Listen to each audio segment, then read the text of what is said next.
అందరికీ నమస్కారం. ప్రియమైన సోదరి సోదరిమణులారా, ఆంధ్రప్రదేశ్ రాష్ట్ర ప్రజలారా, ఈరోజు రెండు తెలుగు రాష్ట్రాల్లో కూడా జరుగుతున్నటువంటి మత ఘర్షణలు. అవునండి, గతంలో కూడా ఉమ్మడి రాష్ట్రంగా ఉండేటప్పుడు హైదరాబాద్ పాత బస్తీలో ఏదో మారుమూల ప్రాంతంలాగా అది అక్కడికక్కడే ఏదో జరిగేది, అక్కడికక్కడే సమసిపోయేది, పెద్ద సమస్యగా ఉండేది కాదు. కానీ ఇప్పుడు రెండు తెలుగు రాష్ట్రాలతో పాటు యావత్ భారతదేశంతో పాటు జాతీయ అంతర్జాతీయ వరకు కూడా ఇది ఒక మత కలహాలలాగా చెలరేగుతూ ఉంది. ఇప్పటికే సోషల్ మీడియాలో కూడా చాలా వైరల్ అవుతుంది.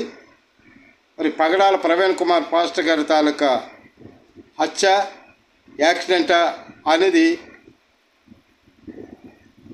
భారతదేశం తేల్చకపోతే అవసరమైతే మేము జాతీయ మరి ప్రపంచ న్యాయస్థానంలో కూడా వేయడానికి సిద్ధంగా ఉన్నామని చెప్పేసి అటు ఎన్ఆర్ఐ నుంచి కూడా మాట్లాడుతూనే ఉన్నారు.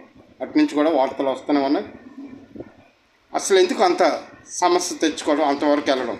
ఎవరైతేనేమి అది యాక్సిడెంటా లేకపోతే హత్య ఏదనేది పోస్ట్ మార్టం రిపోర్ట్ కూడా ఇంతవరకు రాకపోవడం, మరి ఇలా కాలయాపన చేయడం, దర్యాప్తు పేర్లతో కాలయాపన చేయడం, అది ఎంతవరకు సమంజసం కాదు.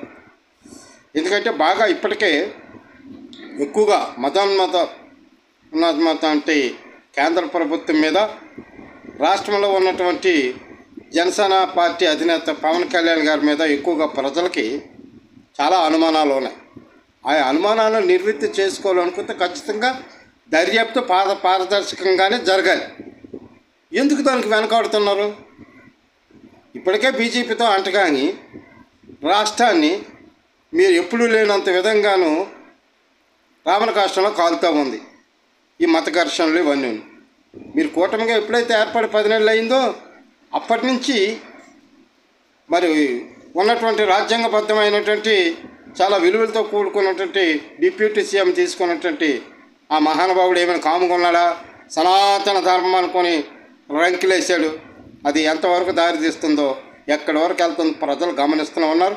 ఇప్పటికైనా తుమ్ముతు ముక్కూడిపోయినట్టు ఉన్నటువంటి కేంద్ర ప్రభుత్వం మీరు బీజేపీతో అంటగా అనుకున్నా టీడీపీ తెగదెప్పులు చేసుకొని స్వతహాగా మన రాష్ట్రాన్ని పరిపాలన చేసుకుంటూ మనకున్న దాంట్లో మనం సర్దుబాటు చేసుకుని మన రాష్ట్ర ప్రజలను, మన జాతిని మనం కాపాడుకోవడానికి ఒక అడుగు ముందుకేస్తే బాగుంటుందని చెప్పేసి సిపిఐ పార్టీగా మేము మీకు ఒక విజ్ఞప్తి చేయదలుచుకున్నాం.